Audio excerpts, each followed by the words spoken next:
నమస్తే, ఇది కథ కాదు జీవితం కార్యక్రమానికి స్వాగతం.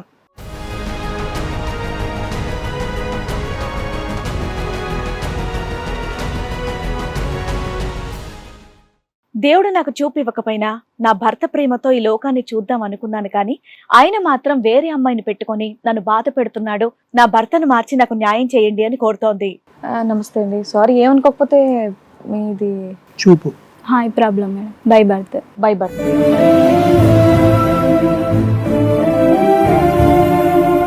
జాబ్ వచ్చాక నన్ను అవాయిడ్ చేస్తే నేను చాలా సార్లు చెప్పి చూశాను. నన్ను ఇలా మోసం చేసావు, ఇది కరెక్ట్ కాదని చెప్తే చేసుకోను, నువ్వేం చేసుకుంటావో చేసుకో అని చెప్పాడు డైరెక్ట్. మేడం, మీరు 5 years లవ్ చేసుకున్నారు కదా, ఆ టైంలో మీకు ఫిజికల్ రిలేషన్ కూడా ఉంది? Yes madam. జనవరి 13th రోజు కేసు పెట్టాను. కేసు పెట్టాక పెళ్లి చేసుకుంటా అని చెప్తే ఇంకా చేసుకున్నాము. పెళ్లి రిజిస్టర్ మ్యారేజ్లో అయింది, ప్లస్ వాళ్ళ ఊర్లో గుళ్ళో కూడా, టెంపుల్లో కూడా అయింది. పోలీస్ స్టేషన్ లో కేసు వేయడం వల్ల చేసుకున్నాడా?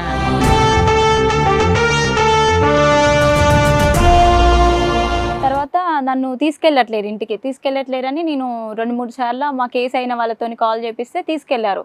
తీసుకెళ్ళిన తర్వాత కూడా ఒక అమ్మాయితో ఇల్లీగల్గా ఎఫ్ఐఆర్ ఉంది. ఈయనగా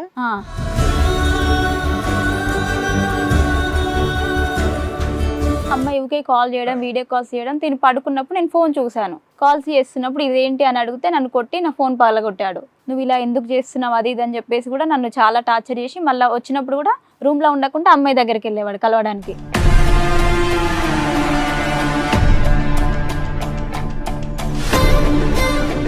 ప్రెగ్నెన్సీ గానీ పిల్లలు గానీ? ఇప్పుడు 5th month మేడం. అయ్యో, ఇప్పుడు 3 months బాగున్నారు మేడం ప్రెగ్నెన్సీ అయ్యాక. సో ఇప్పుడు ఈ 2 months నుంచి నీకు పంచాయతీ? మళ్ళీ టార్చర్ స్టార్ట్ చేస్తాడు.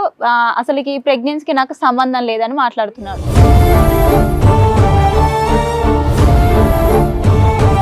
కానీ నేను అలానే తిరుగుతా, నాకు నీ మీద ఎలాంటిది లేదు. ప్లస్ అదొకటి, అసలు కన్సీవ్కి నాకు ఎలాంటి సంబంధం లేదు. ఆ మాట ఎవరు తట్టుకుంటారు మేడం?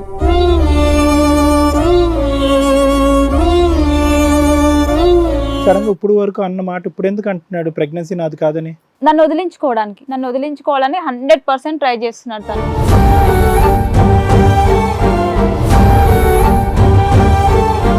ఈ అమ్మాయి ఏమంటుంది, ఎంతసేపునా మీ హస్బెండ్ అద్దులో పెట్టుకో. మీ ఆయన కంటే పెద్దోడు కదా, పెద్దది కదమ్మా అమ్మాయి. అదే కదా మేడం, 2 years పెద్ద. కాదమ్మా, మీది 5 ఏళ్ల లవ్ కదా, అసలు ఏ డిస్టర్బెన్స్ అయిందని మీ అంత ఇదిగా మారిపోయాడు మీ ఆయన? అదే నాకు ఇప్పటికీ అర్థం కావట్లేదు మేడం ఆ విషయం.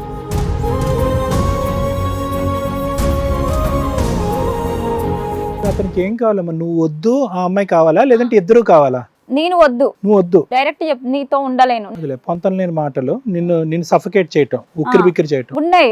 మెసేజెస్ తను పెట్టిన ప్రతి మెసేజ్ ఉంది నా దగ్గర.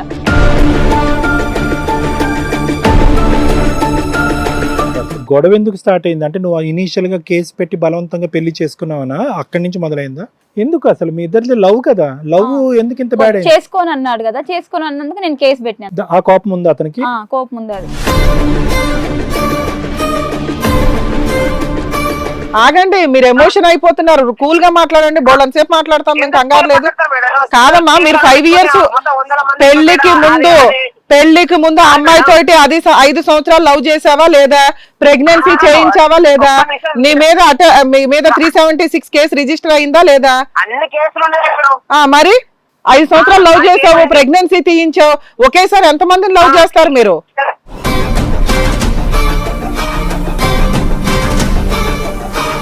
ఈ కార్యక్రమంలో మనతో పాటు ఉన్నారు ప్రముఖ హైకోర్టు అడ్వకేట్ రమ్యాకుల గారు. నమస్తే మేడం. నమస్తే అండి. ప్రముఖ సైకియాట్రిస్ట్ డాక్టర్ కళ్యాణ్ చక్రవర్తి గారు. నమస్తే సార్. నమస్తే మేడం. ప్లీజ్ కూర్చోండి మేడం. సార్, మేడం ఒక సమస్యతో రావడం జరిగింది. ఆవిడకి వచ్చినటువంటి సమస్య ఏంటో అడిగి తెలుసుకుందాం, రండి.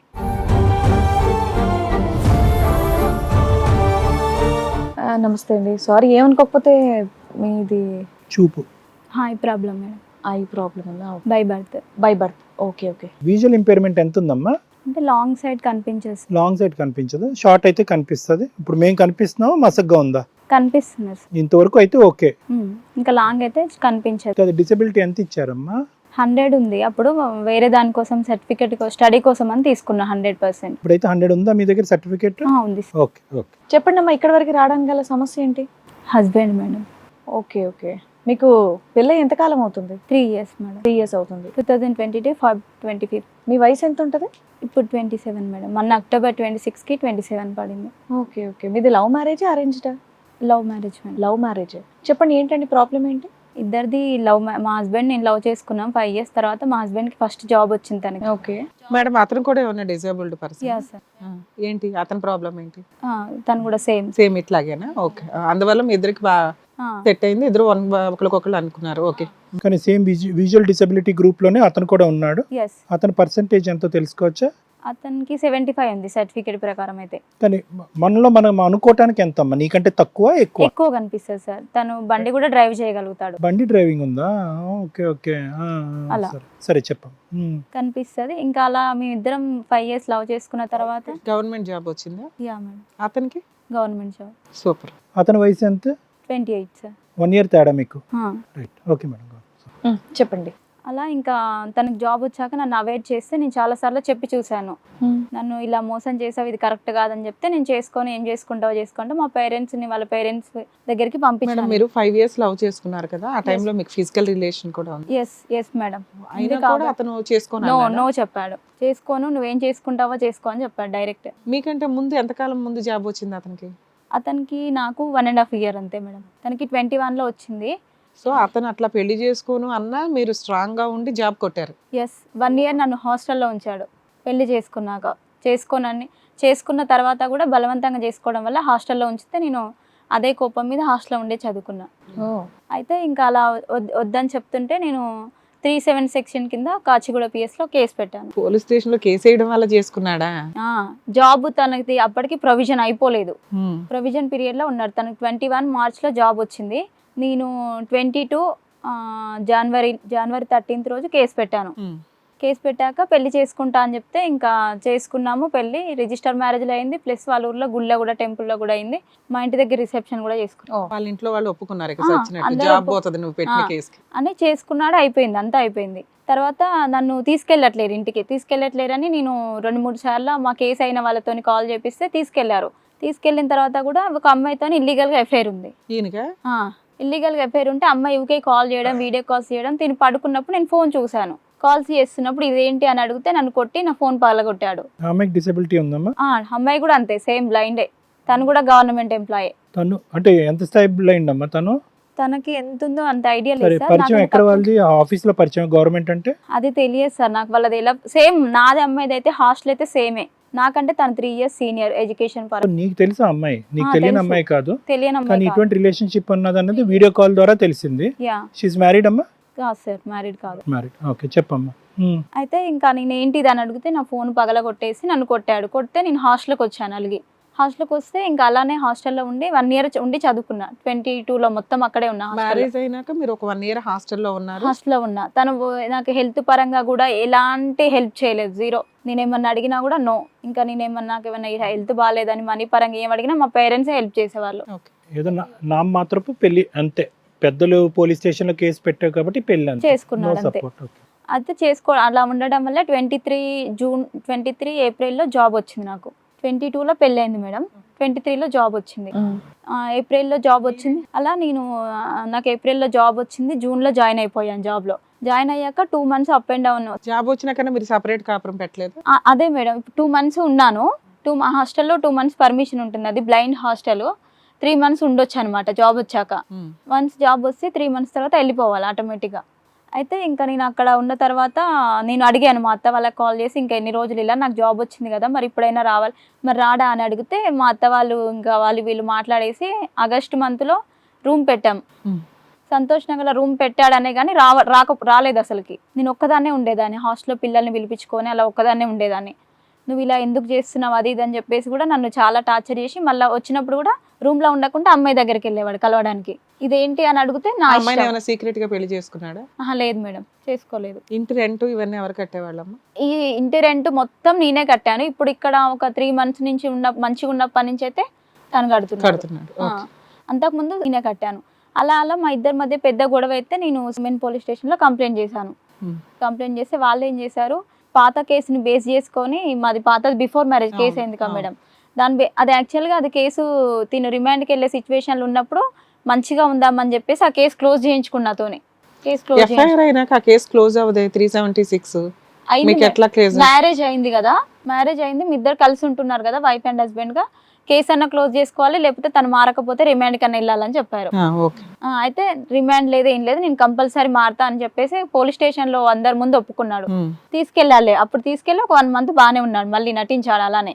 ఆ కేసు క్లోజ్ అయ్యాక నాకు జాబ్ వచ్చాక రూమ్ పెట్టినాం. తర్వాత తను రావట్లేదు అని చెప్పి PS లో కంప్లైంట్ చేస్తే అక్కడికి వెళ్ళాక ఏమైంది, వాళ్ళు ఆ కేసుని బేస్ చేసుకొని తిన బిహేవియర్ 2-3 సార్లు కౌన్సిలింగ్ ఇచ్చారు. వాళ్ళు కూడా వినలేదు. వాళ్ళ తను అగ్రిమెంట్ మీద సైన్ చేయడం, అమ్మాయి గురించి ఒప్పుకున్నాడు, అన్ని ఒప్పుకున్నాడు, అవును తిరిగాను చేశాను, ఇప్పటి నుంచి బాగుంటా అని చెప్పారు. మీ అత్త మామ ఏమంటున్నారు? వాళ్ళు ఏమంటున్నారు మేడం, ఎంతసేపు ఉన్నా చెప్తారు, వింటాడు, మారతాడులే, ఓపిక పట్టు అని. మేము మస్తు చెప్తున్నాం, మా మాట విన్నట్లే వింటున్నాడు, తర్వాత ఇలానే చేస్తున్నాడు అని చెప్తున్నారు వాళ్ళు.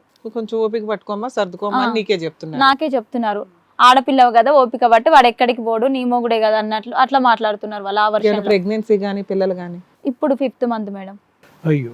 ఇప్పుడు అయితే ఇంకా అలా అయిన తర్వాత 498 కేసు అయింది.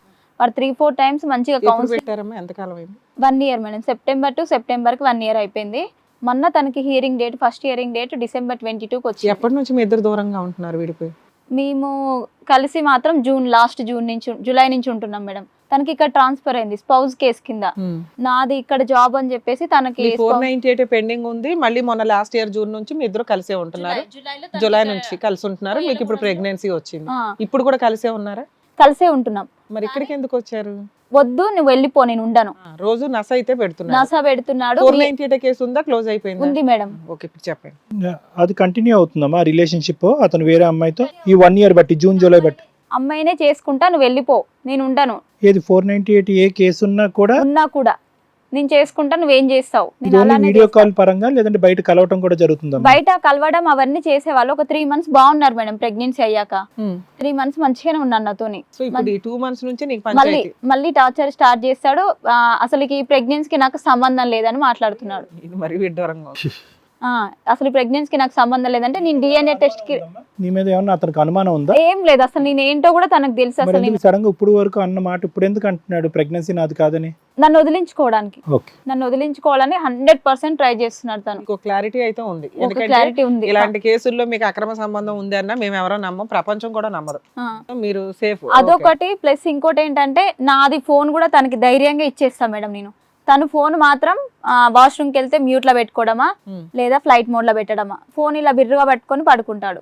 అంత సేఫ్ సైడ్ గా ఉంటా. నేను ఎప్పుడు కూడా ఫోన్ దగ్గర ఆర్గ్యూ చేయలేదు. చిన్న చిన్న వాటికి గొడవ పడితే అమ్మాయితో నువ్వు ఎప్పుడన్నా మాట్లాడేవమ్మా? చాలా సార్లు వాళ్ళ పేరెంట్స్ కూడా కంప్లైంట్ చేశాను సార్. ఏమంటారు వాళ్ళు? ఏమంటారు? ఈ అమ్మాయి ఏమంటది? వాళ్ళ పేరెంట్స్ ఏమంటున్నారు, మేము చాలా చెప్పి చూసాం, మా మాట కూడా వినట్లేదు. ఈ అమ్మాయి అయితే కనుక బహిరంగంగానే ఒప్పుకుంటుంది. ఈ అమ్మాయి ఏమంటుంది, ఎంతసేపు ఉన్నా మీ హస్బెండ్ అద్దులో పెట్టుకో. మీ ఆయన కంటే పెద్దోడు కదా, పెద్దది కదా మా అమ్మాయి.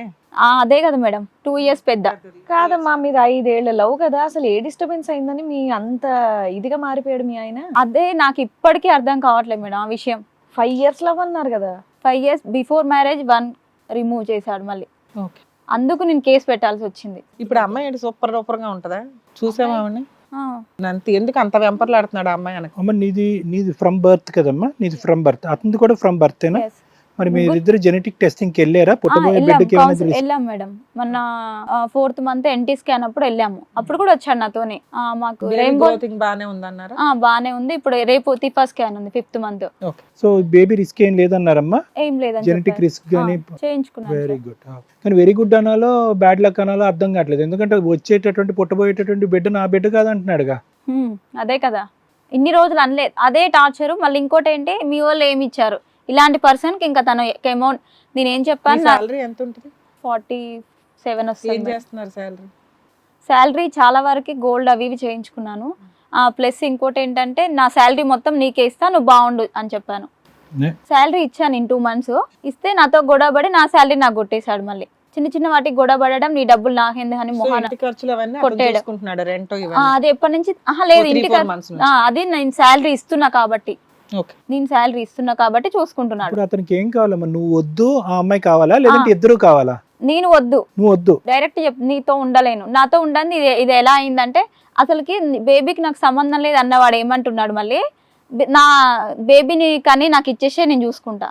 బేబీకి నాకు సంబంధం లేదంటాడు, మళ్ళీ బేబీని ఇచ్చేసే అంటుండు. అంతలు లేని మాటలు నిన్ను సఫకేట్ చేయటం, ఉక్కిరి బిక్కిరి చేయటం. ఉన్నాయి మెసేజెస్, తను పెట్టిన ప్రతి మెసేజ్ ఉంది నా దగ్గర. సరే మీరిద్దరు 5 ఏళ్ళు హ్యాపీగా ఉన్నారు కదా, ఈ 2-3 సంవత్సరాల నుంచి ఎందుకు ఇంత డిస్టర్బెన్సెస్? ఏం జరిగింది అనేది నీకు బాగా తెలుసు ఉంటది కదా, రెక్టిఫై చేసుకోవడానికి మీరు ఎందుకు ఆలోచించట్లా? ఇంతకంటే పెద్ద ప్రాబ్లమ్స్ అప్పుడే మీరు ఇండివిజువల్ గా వెళ్ళారు, పోలీస్ స్టేషన్ లో కేసులు వేశారు, ఆ జుట్టు పట్టుకొచ్చి నీ కాళ్ళ దగ్గర కూర్చోబెట్టుకున్నావు, పెళ్లి చేసుకున్నావు, పిల్లల్ని కంటున్నావు, అంతా ప్రాపర్ గా నడిపిస్తుంది, అంత ధైర్యం ఉంది. ఇప్పుడు ఏదో జస్ట్ బయటికి పో అంటే 5th month టైంలో బయటికి పో అంటే గబగబా ఇక్కడ దాకా ఎందుకు వచ్చారు మీరు?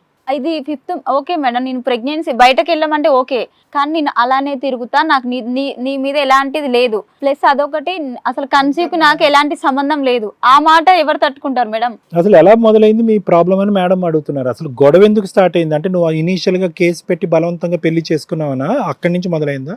ఎందుకు అసలు మీ ఇద్దరిది లవ్ కదా, లవ్ ఎందుకు ఇంత బ్యాడ్? చేసుకోని అన్నాడు కదా, చేసుకోని అన్నందుకు నేను కేసు పెట్టినాను. ఆ కోపం ఉంది అతనికి?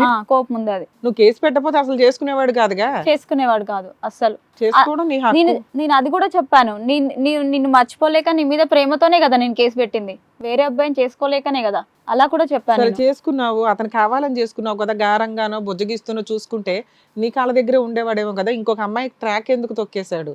అదే తెలియట్లేదు. అమ్మాయి నార్మల్ అమ్మాయి అవడం పెద్ద అద్భుతాలు ఉన్న అమ్మాయి అయితే ఏం కాదు, తను బ్లైండ్. ఆల్రెడీ ఇష్టపడుతున్నావు, ఆ కేసుల చుట్టూ తిరిగేదానికంటే నీతో ఉండడం బెటర్. అతనికి ఎందుకు అట్లా వద్దు అంటున్నాడు? ఈ రీజన్ కొద్ది రోజులు మంచిగా ఉంటాడు, మళ్ళీ కొద్ది రోజులు ఎమ్మటే చేంజ్ అవుతాడు. కేసు అలాగే ఉందా? ఇంకా అలానే ఉంది మేడం. అంటే అది క్లోజ్ చేసుకోలేదని ఏమన్నా కోపమా? ఈ మధ్య 3 months నుంచి మంచిగా ఉంటున్నాడు కదా, నేను బానే ఉంటున్నా కదా, కేసు క్లోజ్ చేసుకో, మీ వాళ్ళ దగ్గర నుంచి కట్నం తీసుకురా. ఎంత తేవాలి? ఎంత తేవాలని కాదు, ఎప్పుడు ఇస్తారు, ప్రతిసారి ఇదే గొడవ ఇంట్లో. ఈ 3 months ప్రెగ్నెన్సీ అయిన 5th month ప్రెగ్నెన్సీ ఇప్పుడు, అప్పటి నుంచి ఇదే టార్చర్. మీ వాళ్ళ దగ్గర నుంచి డబ్బులు తీసుకురా. ప్రేమించుకున్నప్పుడు ఎంతమ్మా? 5 years మీ ప్రేమ? అవును సార్. అప్పుడు ఏమైనా గొడవలు అయ్యావా మీకు? ఏం లేదు సార్, అసలు చాలా మంచిగా ఉండేవాడు.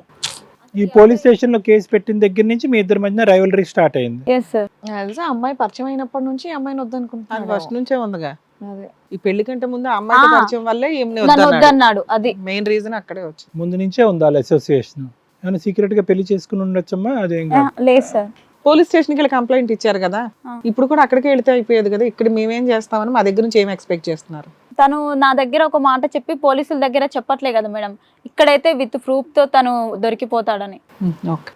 తను రాలేదా మేడం? రాలేదమ్మా ఇక్కడికి? రాలేదా? ఫోన్ ఏమన్నా ఆన్సర్ చేస్తాడా? డిసెబిలిటీ ఉంది కదా madam, we can't talk. Disability law ప్రకారం, రూల్స్ ప్రకారం we can't talk on their behalf without their presence. మీరు ఏమైనా ఫస్ట్ అతనితో ఫోన్లో మాట్లాడి అతను వర్జన్ ఏంటో కనుక్కుని అప్పుడు మనం మాట్లాడితే బెటర్. మీరేంటి ఆయనతో మాట్లాడాలని ఎక్స్పెక్ట్ చేస్తున్నారా? Yes madam. ఒకటి నేను చెప్పనా, డిసెబిలిటీ లా ప్రకారము మేము కొద్దిగా జాగ్రత్తగా ఉండాలి. అంటే మేమని కాదు, జనరల్గా law says that we have to be careful. ఎందుకంటే నువ్వెంత ఇంపార్టెంటో వాళ్ళిద్దరు కూడా, మీ ఆయనే కాదు ఆ అమ్మాయి కూడా, మేము యూజువల్గా టిపికల్ సినారియోలో మాట్లాడి కొద్దిగా బెదిరించో లేదంటే భయపెట్టో చేసేటటువంటి విధంగా మీ ముగ్గురితో మేము మాట్లాడకూడదు. ఎందుకంటే కనుక మిగతా కేసుల్లాగా నార్మల్ గా సీరియస్ గా మేము మాట్లాడలేదు. ఇక్కడ కొద్దిగా సెన్సిటివిటీ అనేటటువంటిది, ఇక్కడ నువ్వు మోసపోతున్నాను అనే ఆలోచన నీకు ఉన్నా కూడా వాళ్ళ వైపు కూడా మేము సెన్సిటివిటీ చూపెట్టవలసినటువంటి అవసరం ఉంది. అంత ర్యాండమ్గా ఫోర్స్డ్గా మేము వెళ్ళాం. సో ఆ అమ్మాయికి ఇప్పుడు సడన్గా ఫోన్ చేసేసి ఏంటమ్మా నువ్వు ఇతనితో పాటు ఉన్నావా అనేటటువంటి దానికంటే నీకు ఏ విధంగా ఉంటే బాగుంటుంది అనేది మేము చెప్తాం ఈరోజు. ఓకేనమ్మా? అవసరం ఉంటే కనుక మేడం అతనితో ఒకసారి మాట్లాడతారు. ఆ అమ్మాయి వరకు వెళ్ళొద్దు మనం. ఎందుకంటే నీ భర్త కరెక్ట్గా ఉంటే ఆ అమ్మాయి ఎవరు ఇదే మాట అంటది. మేడం అతను అదే అంటది కదా, అతని పరిధిలో ఉంటే నేను ఎందుకు మేడం? నా జోలికి రాకుండా చూసుకో, నేను సైలెంట్ గా ఉంటా. మరి అంత చెడ్డోడు కాదేమో అని నాకు అనిపిస్తున్నాం. అంటే నా మనసులో ఉన్న మాట నేను చెప్తున్నాను. ఎక్కడో అతని మనసు గాయపడింది. అది పెద్దల వల్ల గాయపడిందా, కట్నం గురించి గాయపడిందా, లేదంటే పోలీస్ స్టేషన్ చుట్టూ తిరిగి రిమాండ్ వరకు వెళ్ళే పరిస్థితి? రిమాండ్ లో ఉన్నాడా? రిమాండ్ వరకు వెళ్ళాడు సార్. రిమాండ్ పంపిస్తామని బెదిరించారు వాళ్ళు. రైట్. నంబర్ చెప్తారా ఒకసారి?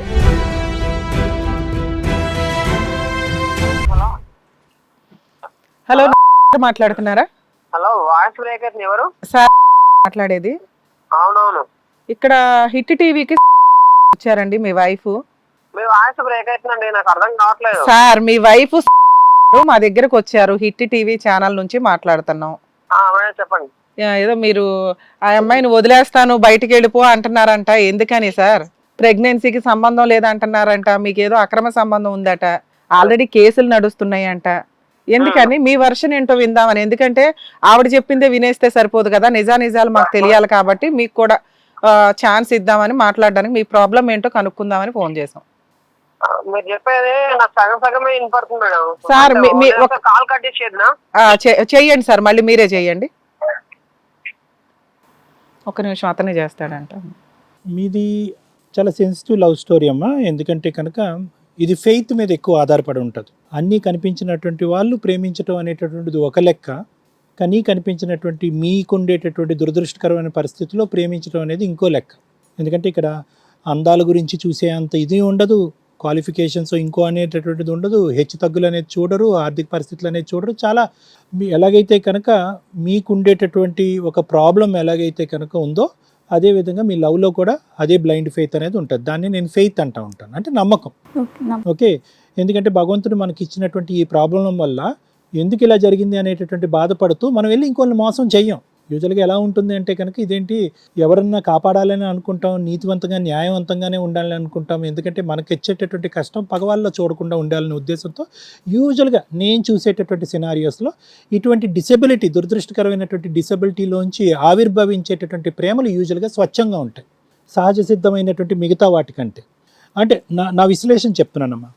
కానీ ఇక్కడ నేను అతనికి ఉండేటటువంటి ప్రాబ్లం ఏంటి అనేది ఇక్కడ నాకు చాలా ఆశ్చర్యంగా ఉంది. ఎందుకంటే అంత చెడ్డ గుణం ఉండేటటువంటి వ్యక్తి కాదు, గవర్నమెంట్ జాబ్ చేస్తున్నాడు, మంచి శాలరీ వస్తుంది, గౌరవప్రదమైనటువంటి జాబు, దాంతోపాటు ఏంటంటే ఎంత కాదనుకున్నా ఒక వ్యక్తిత్వం అనేది ఉంది. ఏ రోజైతే కనుక నీ మీద ఒక నిలదీసావు, ఆ వ్యక్తి కరెక్ట్ కాదని నిలదీసావు, ఆటోమేటిక్గా నీ డబ్బులు నీకు వెనక్కి ఇచ్చేసాడు. 2 months పాటు ఇచ్చినటువంటి శాలరీ నీకు వెనక్కి ఇచ్చాడు. అంటే అది ఒకటే కాదు, అలాంటివి ఏమన్నా చాలు. ఈ ఒక్క ఇష్యూ తప్ప ఏది ఇప్పుడు బయట ఉండేటటువంటి ఒక అమ్మాయితో పరిచయం ఏర్పాటు చేసుకుని నువ్వు నా భార్య కాదు, నీ గర్భంలో ఉన్న బిడ్డ నా బిడ్డ కాదు అని ఒకసారి, రేపు నువ్వు వెళ్ళిపో, ఆ బిడ్డను నాకు ఇచ్చేసి ఆ బిడ్డను నేను చూసుకుంటానని ఇంకోసారి, ఇంత విచిత్ర విడ్డూరంగా మాట్లాడేటటువంటి వ్యక్తి నిజంగా చెడ్డవాడా లేదా ఏదో కసి కోపంతో ఆ విధంగా మానసికంగా అలా మారిపోయాడా? ఎందుకంటే నువ్వు కూడా చెప్పేటటువంటి 5 సంవత్సరాల పాటు జరిగినటువంటి ప్రేమాయణంలో ఒక్క చుక్కంత ఆవగింజంత తప్పు కూడా అతనిలో నువ్వు చూపెట్టలేదు, అదేవిధంగా అతను కూడా నిన్ను చూపెట్టలేదు. అతనికి వేరే ఆడవాళ్ళతో పరిచయాలు, కాలేజీలో ఉండేటప్పుడు వేరే ఆడవాళ్ళతో పరిచయాలు, మాటలు అనేది నువ్వు చెప్పలేదు, అతను చెప్పలేదు. నీ మీద అతనికి ఎప్పుడూ అనుమానం లేదు, ఇప్పుడు పుట్టేటటువంటి బిడ్డ నా బిడ్డ కాదు అని ఇప్పుడు తప్ప. సో ఈ విధంగా చూసుకుంటే కనుక ఆకోలేనా మేడం? హలో సార్ చెప్పండి, ఏంటి ప్రాబ్లం? మీ వైఫ్ ఇక్కడ కూర్చున్నారు హిట్ టీవీలో, మేడం మా ఆయన నన్ను ఇంట్లో నుంచి వెళ్ళిపోమంటున్నాడు, పిల్ల వద్దంటున్నాడు అని. ఏమైంది, ఏంటి మీ కష్టం ఏంటి సార్? ఆవిడ అలా అనటానికి కారణం ఏంటి?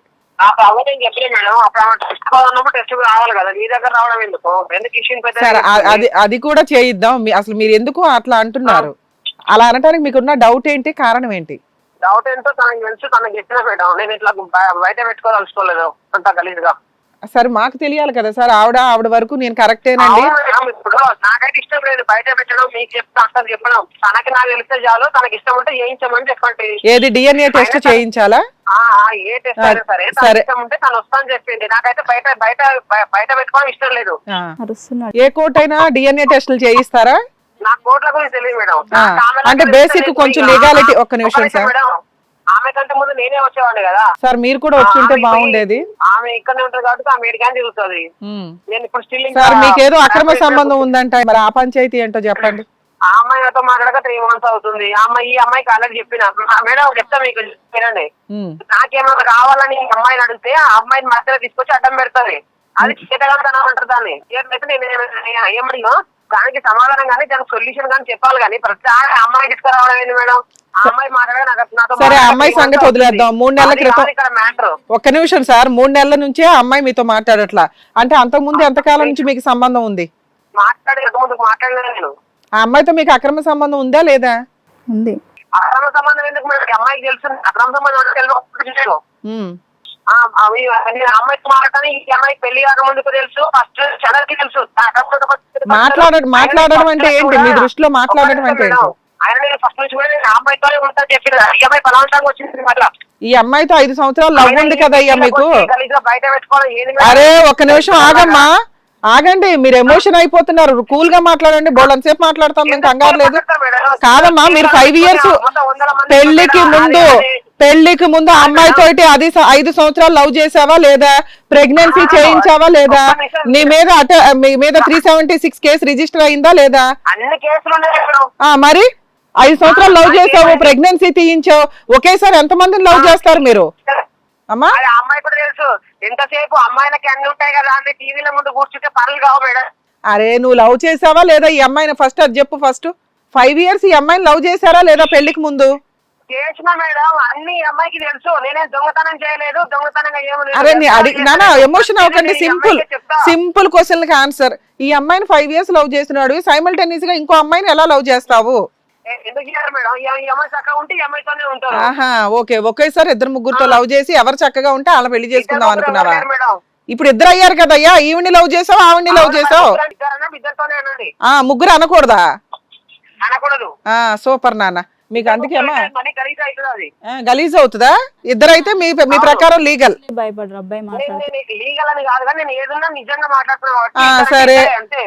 మరి ఆ అమ్మాయిని పెళ్లి చేసుకోవాలనుకున్నావా నువ్వు? అవును అనుకున్నా మేడం. పోనీలే నాన్న, నువ్వు ఇట్లా మాట్లాడడం. ఒక్క మాట అవునమ్మా, మీరు ఆ అమ్మాయిని అడగండి. ఒక్క నిమిషం అమ్మా. నువ్వు ఏది బయట పెట్టుకోవు. నీ దృష్టిలో చాలా పర్ఫెక్ట్ లైన్. నీతో ఫోన్ మాట్లాడడానికి ముందు వరకు కూడా మేమంతా నీకు సపోర్ట్ చేస్తూ వచ్చావు. నీకు తెలుసా ఆ సంగతి? ఇప్పుడు నీతో ఫోన్ మాట్లాడడం వల్ల నువ్వేంటో మాకు అర్థమైంది. మీరు మా ఎపిసోడ్ చూడండి. Very good very good very good. పోయి పోలీసులు కూడా తను అసలు సైకో అమ్మా, అసలు నువ్వు తన రిమాండ్ కి పంపించేసి అన్నారు వాళ్ళు భయపడి. క్లారిటీ వచ్చిందమ్మా. అందుగురించి నేను ఇరువైపులా మాట్లాడాలన్న అమ్మా.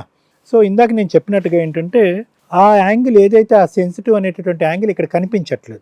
లేదు సార్, నేను కాకపోతే మీరు అంటున్నారని నేను సైలెంట్ గా ఉన్నాను. కానీ నాకు తన అమ్మ మేమేది నోటుకు వచ్చినట్టు మాట్లాడడం, మాక్సిమం ఎవిడెన్స్ గ్యాదర్ చేసుకుంటాం. మీ కేసు కొంచెం సెన్సిటివ్ కాబట్టి మా ఆడియన్స్ హర్ట్ అవ్వకుండా ఉండడానికి మేము అతనితో కూడా మాట్లాడాం. మాకు ఇప్పుడు క్లారిటీ వచ్చింది. 2 వైపులా ఏది కరెక్ట్, ఏం చేస్తే బెటర్ డిసైడ్ చేసి చెప్తాం. కొంచెం కూల్ అవ్వండి. ఇప్పుడు అమ్మా ఇలా విను. నువ్వు అతని వైపు ఏం మచ్చ చూపెట్టలేదు, అతను నీ వైపు ఏమీ చూపెట్టలేదు. అక్కడి వరకు అంతా బాగానే ఉంది.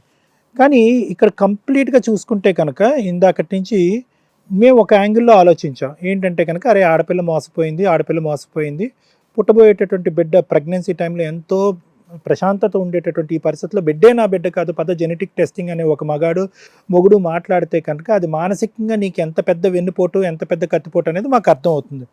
అయితే ఇప్పుడు మళ్ళీ అతనితో ఫోన్ కాల్ మాట్లాడిన తర్వాత అసలు ఇటువంటి వ్యక్తితోనా నువ్వు 5 సంవత్సరాల పాటు నడిపింది? అంటే అతను ఏంటి, ఇక్కడ నువ్వు ఇంట్రోవర్టు, ఆచితూచి మాట్లాడేటటువంటి మనస్తత్వం. 5 years పాటు నువ్వు నడిపించినటువంటి ప్రేమలో, మీరిద్దరు నడిచినటువంటి ప్రేమలో ఈ వ్యక్తి ఇంత ఘాటైన, ఇంత కఠినంగా, ఇంత కఠోరంగా మాట్లాడతాడు అనేటటువంటిది నువ్వు పసిగట్టకపోవటం అనేది విచిత్రం. ఎందుకు అంటే కనుక ఒకటి, అతని సీనియరు, బి ఎంత కాదనుకున్నా పర్సంటేజ్ ఆఫ్ బ్లైండ్నెస్లో అతను కొద్ది తక్కువ, నువ్వు ఎక్కువ, డి అతని క్వాలిఫికేషన్స్ ఎక్కువ, అతనికి వచ్చేటటువంటి ఉద్యోగ అవకాశాలు ఎక్కువ. సో నీ డిసబిలిటీ అతనికంటే ఎక్కువ అని అనుకోవటం వల్ల కొద్దిగా మనిగి తగ్గి వచ్చేటటువంటి వ్యక్తే చాలరా భగవంతుడా అనేటటువంటి ఆలోచనతో అప్పుడు కాంప్రమైజ్ అవ్వటం వల్ల ఈ అబ్బాయి యొక్క అసలు రూపం నీకు తెలియదా అనేది నాకు అనిపిస్తుంది. ఎందుకంటే కనుక 5 years పాటు ప్రేమించినటువంటి వ్యక్తి ఇందాక అతని మాటల్లోనే ప్యారలల్గా ఇంకో అమ్మాయి కూడా నాకు ఉందండి అని బహిరంగంగా ఒప్పుకున్నాడు. అర్థమైందా? లేదయ్యా నీకు 3 ఉండొచ్చేమో.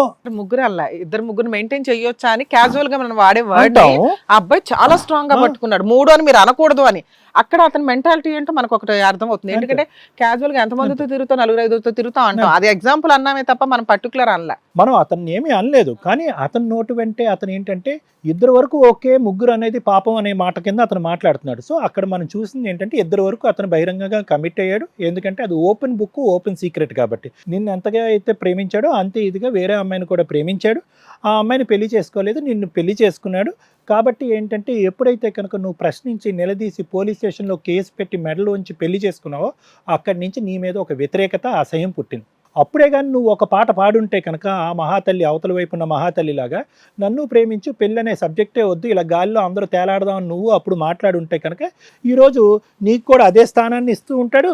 పెళ్ళి అనేటటువంటి మాట గురించి అతను ప్రస్తావన తీసుకురాడు, నువ్వు ప్రస్తావన తీసుకురాడు. సో ఆ విధమైనటువంటి సైకాలజీ, ఆ విధమైనటువంటి మెంటాలిటీ అన్నమాట. అంటే ఏంటంటే ఏదన్నా బల్లగుద్ది మాట్లాడతాడు.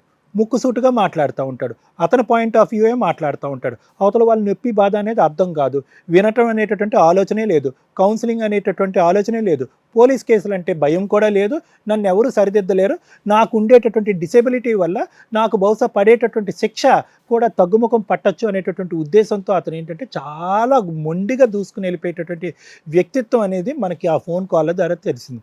మనం ఇందాకట ఫోన్ కనెక్ట్ చేయమని ముందు మనం చాలా మానవతా దృక్పథంతో, అమ్మ నువ్వు ఇక్కడ వచ్చి ఉన్నావు, నీతో ఎంత ఇంపార్టెంటో అతనితో కూడా మాట్లాడవలసినంత ఇంపార్టెన్స్ ఉంది, అతని మనసు ఎక్కడో గాయపడటం వల్ల అలా ప్రవర్తించాడు అని అనుకున్నాం. మాట్లాడి అతని సపోర్ట్గా 4-5 అంశాలు పూర్వపరాలు కనుక్కునేటటువంటి ప్రయత్నంలో అతను ఒక 2 ప్రశ్నలు అడిగితే అతను సహనం కోల్పోయాడు. అతను చాలా ఈజీగా అతను జస్టిఫై చేసుకోవచ్చు, మేడం నా మనసులో ఇంకో అమ్మాయి స్థానం ఉంది, నాకు నా వైఫ్కి మధ్యన డిఫరెన్సెస్ ఉన్నాయి కాబట్టి ఆలోచనతో నేను ఇలా మాట్లాడుతున్నాను. ఈ విధంగా మాట్లాడితే కనుక అతని యొక్క వర్జను మనం వినటానికి ఒక అవకాశం ఉంటుంది. అంటే మనం అది ఏకీభవిస్తామా లేదా అనేది వేరే విషయం. అలా కాకుండానే మాట్లాడటం మొదలుపెట్టిన దగ్గర నుంచి పోట్లాడటం మొదలుపెట్టి పోట్లాడి అతని స్థానం ఏదో చాలా నిజాయితీ అయినటువంటి స్థానంగా మాట్లాడేటటువంటి వ్యక్తితో ఎంతకాలం నువ్వు బ్యాలెన్స్ చేసుకోగలవు అని అంటున్నాను. అంటే లీగల్గా నువ్వు ఫైట్ చేస్తే నీ పవర్స్ నీ హక్కులు నీకు ఉంటాయమ్మా, అది దాని గురించి నేను మాట్లాడట్లేదు. సో ఏంటంటే అతనితో ఎంత మాట్లాడినా కూడా అది బూడిదలో పోసిన పన్నీరేనమ్మా. ఎందుకంటే కనుక అతనితో బ్యాలెన్స్ చేయటం, అతనితో ఆర్గ్యూ చేయటం, అతని కోపానికి ఈక్వల్గా ఫైట్ చేయటం అనేటటువంటిది ప్రొఫెషనల్గా మేము చాలా ప్రొఫెషనలిజంతో చాలా మర్యాద ఇస్తూ ఉంటూ మేడం మాట్లాడారు. కానీ అతను మాట్లాడేటటువంటి తీరు అసలు చాలా అమర్యాదగా ఉంది. అసలు ప్రొఫెషనలిజంకి ఈ వేదికకి ఎక్కడో కూడా అతను ఇంపార్టెన్స్ ఇచ్చినట్టుగా మాకు అనిపించట్లేదు. అతను రమ్మంటానికి మన వాళ్ళు చేసినటువంటి ప్రయత్నం కూడా అతను తన్నేశాడు. నేను ఎక్కడి నుంచో రావాలి, ఆ అమ్మాయి ఈ పరిధిలోనే తిరుగుతూ ఉంటుందని చెప్పి మళ్ళీ నేను అవమానిస్తాను. సో నేను అనేది ఏంటంటేనమ్మా, ప్రెగ్నెన్సీ అవ్వకుండా ఉండుంటే కనుక ఈరోజు చాలా కాన్ఫిడెంట్గా మాట్లాడుకుని ఉండేవాళ్ళం అమ్మ, చాలా ధైర్యంగా. అంటే ఇప్పటికి కూడా నువ్వు కాంప్రమైజ్ అయిపోయి ఏదో కుక్కిని పెయిన్లో పడి ఉండమని నేను అనట్లేదు. కానీ ఇప్పటి వరకు ఓపిక పట్టి, అక్కడ ఒక 5 సంవత్సరాల రిలేషన్షిప్లో ఓపిక పట్టి, ఈ మధ్యకాలంలో కూడా ఓపిక పట్టి, కేవలం లాస్ట్ ఇయర్ మీరిద్దరు కలిసి ప్రయాణం చేసేటటువంటి ప్రయాణంలో ఎవరు పెద్దలు చెప్పినటువంటి ఆలోచన ఇంకోట అనేది నాకు తెలియకుండా అసలు ఈ వ్యక్తి పెద్దలు చెప్పినటువంటిది పోలీస్ స్టేషన్లో జరిగినటువంటి పంచాయతీలకి కండిషన్లకి నిలబడి ఉంటాడా అనేటటువంటిది అసెస్ చేయకుండా, ఆ వ్యక్తి యొక్క క్యారెక్టర్లో మార్పు అసెస్ చేయకుండా నువ్వు ప్రెగ్నెంట్ అవటం అనేటటువంటిది చాలా దురదృష్టకరమైనటువంటి అంశం అని నాకు అనిపిస్తుంది, చాలా బాధాకరమైనటువంటి అంశం. ఎందుకంటే ఇప్పుడు మనం ఫైట్ చేయాలి అంటే కూడా ఆ ప్రెగ్నెన్సీ అనేటటువంటిది నీలాంటి ఆడవాళ్ళకి అడ్డుపడుతూ ఉంటుంది. ఎస్పెషలీ నాట్ ఓన్లీ నువ్వు ఆడపిల్ల అనే మాట అనట్లేదు, కానీ నీకున్న డిసెబిలిటీ వల్ల అరే రేపొద్దున నా బిడ్డకు ఒక తండ్రి ఉండాలి అనే ఆలోచన చాలా బలంగా ఉండటానికి అవకాశం ఉంటుంది. సో కాబట్టి ఏంటంటే అతను ఇప్పుడు అన్నిటికీ రాటు తేలాడు. అంటే అన్నిటికీ ఐఎమ్ రెడీ అన్నట్టుగా మాట్లాడుతున్నాడు. పోలీస్ స్టేషన్గా ఆల్రెడీ అది చూసేసాం, అదా ఆల్రెడీ చూసాం, మీరేం చేస్తే చేసుకోండి అనేటటువంటి విధంగా అన్ప్రొఫెషనల్గా మాట్లాడుతున్నాడు. ఎక్కడా కూడా నీ మీద ఆ మాత్రం కనికరం కానీ జాలి కానీ ప్రేమ కానీ ఏమీ లేవు. అయితే ఇప్పటికైనా కూడా ఈ భారం నా మీద ఉంది అనేటటువంటి ఆలోచన కాకుండా బయటపడితేనే మంచిది అనేది నా అభిప్రాయం అమ్మ. ఎందుకు ఇది చెప్తున్నానంటే కనుక నీకు క్వాలిఫికేషన్ ఉంది, ఒక జబ్బును మార్చగలం కానీ ఒక వ్యక్తిత్వాన్ని మార్చలేమమ్మా. ఆ మనిషిలో ఉండేటటువంటి ఆ అగ్రెసివ్ యాటిట్యూడు, ఆ హెడ్ స్ట్రాంగ్ యాటిట్యూడు, ఆ మాట్లాడే విధానాన్ని జీవితాంతం అదే అతనితో పాటు ప్రయాణం చేస్తూ ఉంటుంది. దాన్ని చూసేటటువంటి వ్యక్తులు, ఫ్యామిలీ మెంబర్సు, కొలీగ్సు, ఇలాంటి వాళ్ళు చాలామంది ఆ బారిన పడతారు. కానీ అందరికంటే ఎక్కువ భారాన్ని, ఎక్కువ భయంకరమైనటువంటి వాతావరణం చూసేటటువంటి వ్యక్తిగా నిన్ను పరిగణలోకి తీసుకుని నేను ఈ సలహా ఇస్తున్నాను. నీ క్వాలిఫికేషన్ ఉంది, నీ కెరియర్ ఉంది, నువ్వు చక్కగా 47,000 రూపీస్ సంపాదించుకుంటున్నావు, అది అంచెలంచెలుగా ప్రమోషన్ వచ్చి ఇంకా పై స్థాయికి వెళ్తావు. బిడ్డ పుట్టబోయేటటువంటి బిడ్డకు కూడా మంచి భవిష్యత్తు ఇచ్చేటటువంటి అవకాశం ఉంది. నీ ఫ్యామిలీ మెంబర్స్ యొక్క సపోర్ట్ ఉంది, ఈ ప్రపంచంలో ఉండేటటువంటి ఫ్రెండ్స్, సొసైటీ యొక్క సపోర్ట్, అందరినీ సపోర్ట్ ఉంది. ఇటువంటి వ్యక్తిత్వంతో 10 నిమిషాలు కూడా మాట్లాడలేనటువంటి ఈ వ్యక్తిత్వంతో ఎంతకాలం పోరాడుతూ నీకుండేటటువంటి ప్రాబ్లమ్స్తో ఒక పక్క నుంచి ఉద్యోగం చేస్తూ ఇంకొక కడుపు అనేటువంటి భారాన్ని మోస్తూ బిడ్డను కానీ ఎంతవరకు పోరాటం చేస్తావు? మీరు చాలా ఈజీగా అతని దారిని అతను వదిలేస్తున్నారు అంటే కనుక అతని దారిని అతను వదిలేయటం కాదమ్మా, అతని పాపానికి అతను పోతాడు. ఆ అమ్మాయి ఎవరైతే ఇంకో అమ్మాయి లైన్లో నిలబడిందో ఆ అమ్మాయి ఒక పెద్ద బక్రా కాకపోతుంది. ఇటువంటి భావజాలము, ఇటువంటి భావోద్రేకము, ఇటువంటి మనస్తత్వాన్ని ఆ అమ్మాయి కూడా ఎక్కువ కాలం భరిస్తుందని నేను అనుకోవట్లేదు. కాబట్టి నేను అనేది ఏంటంటేనమ్మా, నువ్వు లీగల్గా ఫైట్ చేయటం అనేటటువంటిది ఎంత ముఖ్యమో ఒకప్పుడు ఈ బ్యాటిల్ ఏదన్నా ఒక మినిట్లో నేను చేయలేకపోతున్నాను అనేటటువంటి ఆలోచన భావం నీకు వస్తే కనుక వెంటనే విత్డ్రా అయ్యి మనోధైర్యంతో నీ కాళ్ళ మీద నువ్వు నిలబడాలి అనేటటువంటి ఉద్దేశంతో నేను ఈ మాట చెప్తున్నానమ్మా. అర్థమవుతుంది కదమ్మా? ఎందుకంటే నీకు కూడా ఈరోజు నీ కడుపులో ఉన్న బిడ్డకి ఎటువంటి ఆధారం లేకుండా ఈ బిడ్డ నా బిడ్డ కాదు పదండి DNA టెస్ట్కి వెళ్దాం అంటే కనుక ఎంత పౌరుషం రావాలమ్మా ఒక తల్లి. తూరా నీతో నేనేంటి సంసారం చేసేది అనేటటువంటి ఒక కోపం రాదు. ఒక ఆడది ఏదన్నా భరిస్తుంది కానీ నీ శీలాన్ని శంకిస్తే కనుక భరించలేదు. నీ పుట్టబోయేటటువంటి బిడ్డకి నేను తండ్రి కాదు ఎవరో అన్నట్టుగా మాట్లాడితే అసలు శంకించకూడదు. That is a disaster to your personality. నీ వ్యక్తిత్వానికి అది ఒక డిజాస్టర్. నీకు ఉండేటటువంటి ఈ బ్లైండ్నెస్ కంటే అది ఇంకా పెద్ద జబ్బు నీకు ఒక వ్యక్తిత్వం లేకపోవటం. అట్లీస్ట్ నీకు భగవంతుడు ఇచ్చినటువంటి ఆ నిజాయితీ అయినటువంటి వ్యక్తిత్వాన్ని కాపాడుకో. అర్థమైందమ్మా?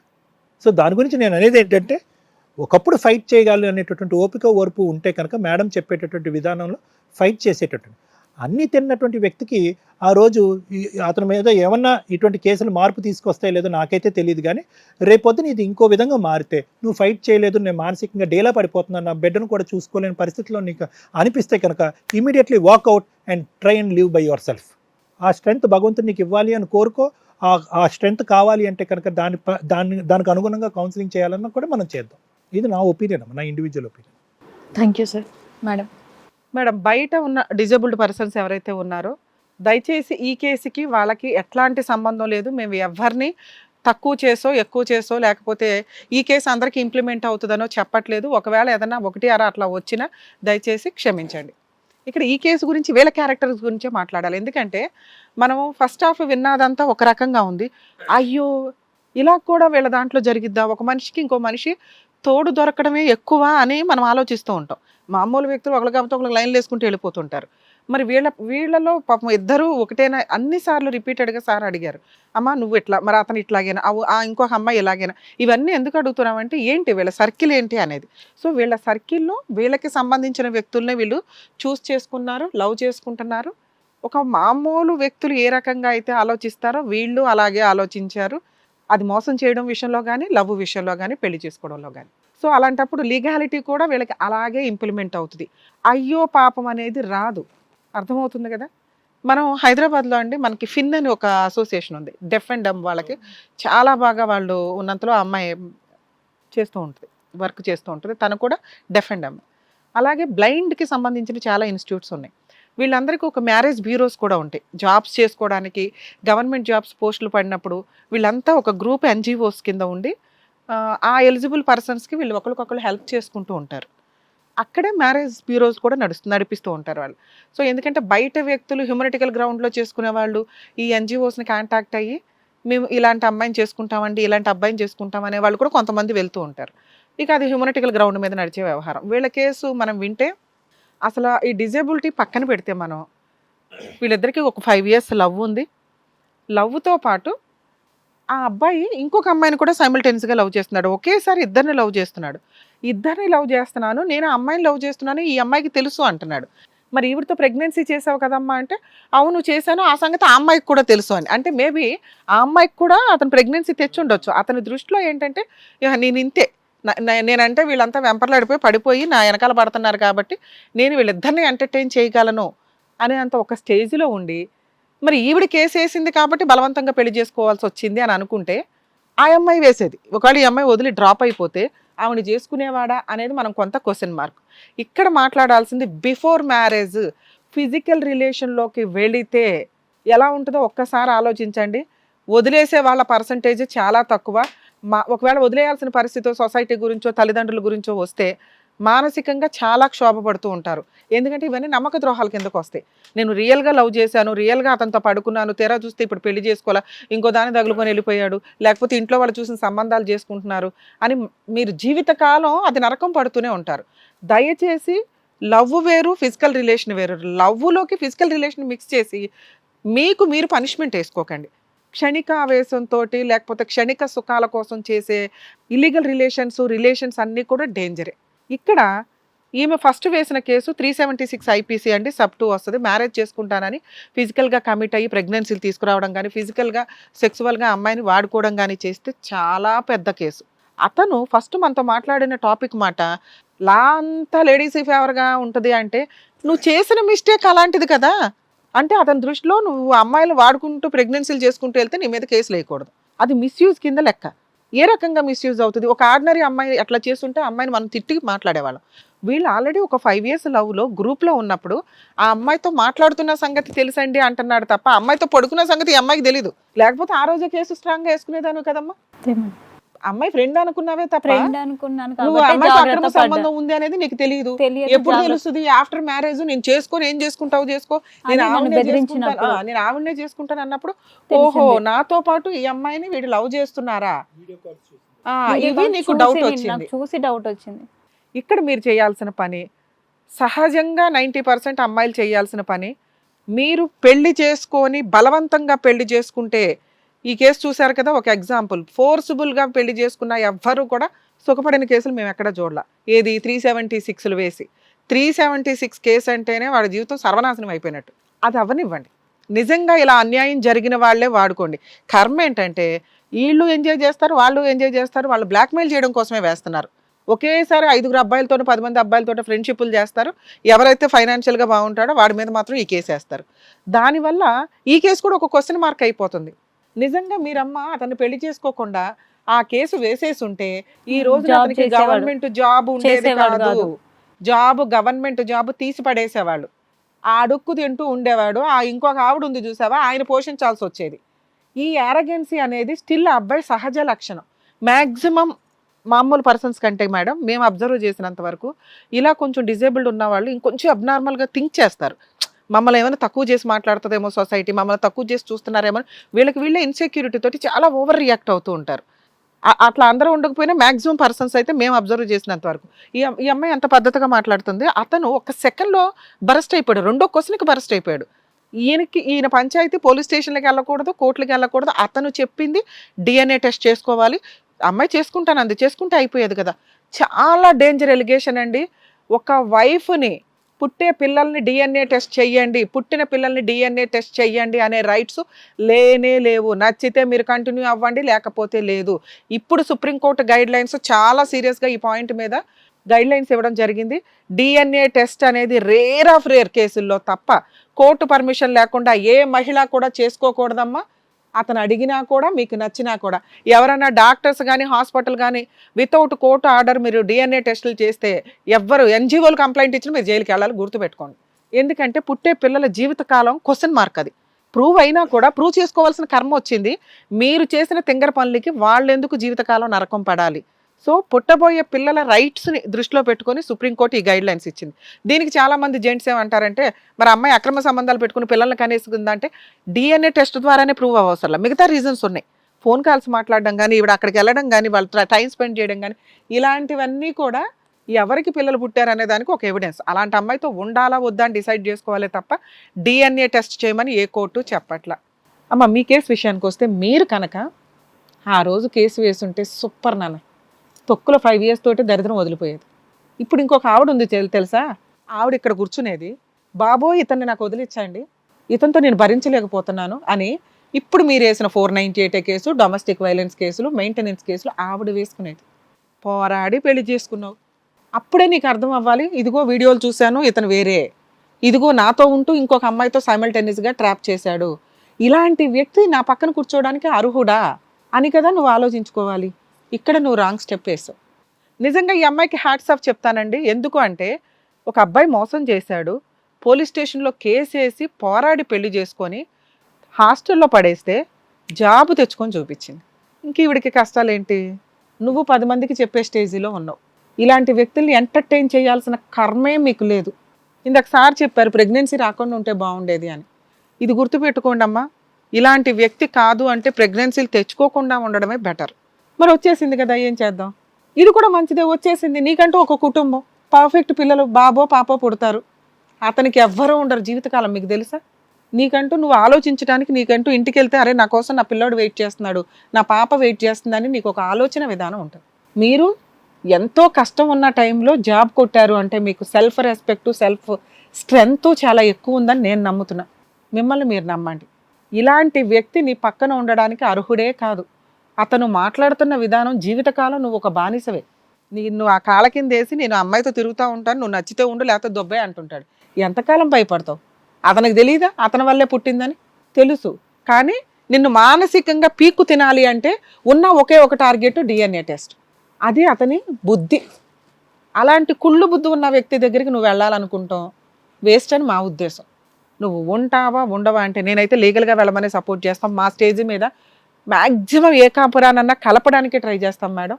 మీ కేసులో మా బెస్ట్ సజెషన్ లీగల్గా ప్రొసీడ్ అవ్వండి. మీ పవర్ ఏంటో బిఫోర్ మ్యారేజ్ చూపించారు చూసారా, ఆఫ్టర్ మ్యారేజ్ కూడా అంతే. మీరు డైవర్స్ ఇవ్వకుండా అతనికి డైవర్స్ రావు. ఇప్పుడు DNA టెస్ట్ అని మా ముందే అడిగాడు. ఆ వీడియో రికార్డు కూడా మీకు చాలా ప్లస్ పాయింట్. ఆ 498 కేసు స్ట్రాంగ్గా రన్ అవనివ్వండి. వాళ్ళ అమ్మా నాన్న మీద కూడా మీరు డొమెస్టిక్ వైలెన్స్ కేసు, పాప పుట్టినాక పాపకి మెయింటెనెన్స్ అడిగే రైట్స్ కూడా మీకున్నాయి. అతను డైవర్స్ కేసు వేసిన ఇలాంటి కేసుల్లో అంత త్వరగా కోర్టు డైవర్స్ ఇవ్వదు. ఉండని మళ్ళీ నీ కాళ్ళకు దగ్గరకు వచ్చే వరకు ఉండని. ఒకవేళ మీతో ఏదో ఫుల్ అండ్ ఫైనల్ సెటిల్మెంటే అయ్యింది, అర్థమవుతుందా? ఈ అబ్బాయిని భరించే స్త్రీ బయట లేరు, నువ్వు తప్ప. నీకేంటంటే విపరీతమైన ప్రేమ ఉంది కదా, నువ్వు రియల్ లవర్వి. నీ వాల్యూ అతనికి తెలియదు. ఆవిడ ఎక్కువ కాలం భరించదమ్మా. ఎందుకంటే అలా అబ్బాయి నిజాయితీగా కావాలనుకున్న అమ్మాయి పోలీస్ స్టేషన్కి వెళ్ళి కేసు వేసేది. నువ్వు వెంపర్లాడుతుంటే అతనికి చాలా చీప్గా కనిపిస్తున్నావు. నువ్వు పోరా అవతలకి అన్నట్లుగా మీరు ఉండాలా, అర్థమవుతుందా? నువ్వు వదిలేసి ఏమీ అతను నీకేమి ఇవ్వట్లా, మెయింటెనెన్స్లు ఇవ్వట్లా, ఇంట్లో ఏం చూసుకోవట్లే ఈ 2-3 నెలల నుంచి తప్ప. అతను ఎంత స్ట్రాంగ్గా చెప్తున్నాడు ఈ 3 నెలల నుంచి అమ్మాయిని వదిలేశాను అని. ఇప్పుడు నువ్వు వదిలేగానే మళ్ళీ ఆమెను తగులుకుంటాడు. వాళ్ళ పని అదో వాళ్ళు చూసుకుంటారు. ఇప్పుడు మీరు వేసే కేసులు జీవితకాలం అతనే కావాలి అనుకుంటే 100% లీగల్ హెరాస్మెంట్ ఎట్లా ఉంటుందో అతనికి తెలియజేయడం బెటరు అని నా ఉద్దేశం. మీరేమంటారు?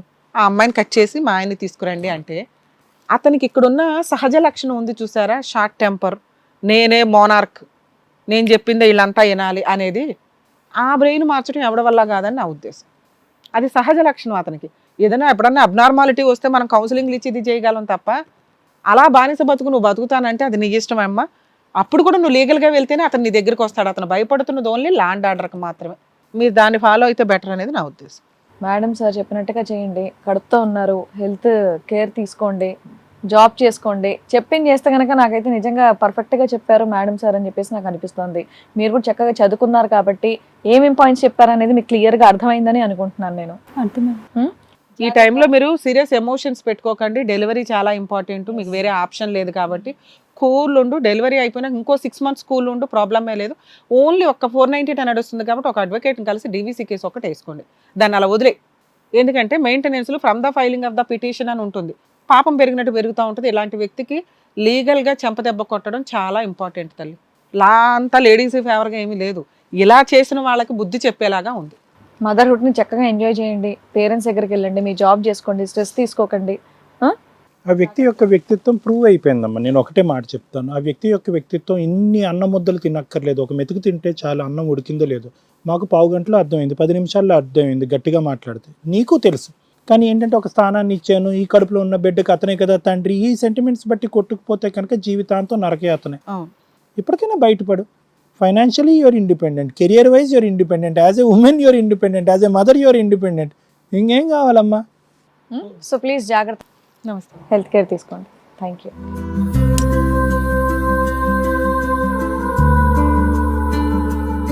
డాక్టర్ గారు, advocate madam, thank you so much. ఆవిడకి నెక్స్ట్ ఆవిడ ఫ్యూచర్ ఎలా ఉంటే బాగుంటుందని చెప్పినందుకు, మంచి సజెషన్స్ ఇచ్చినందుకు థ్యాంక్ యూ.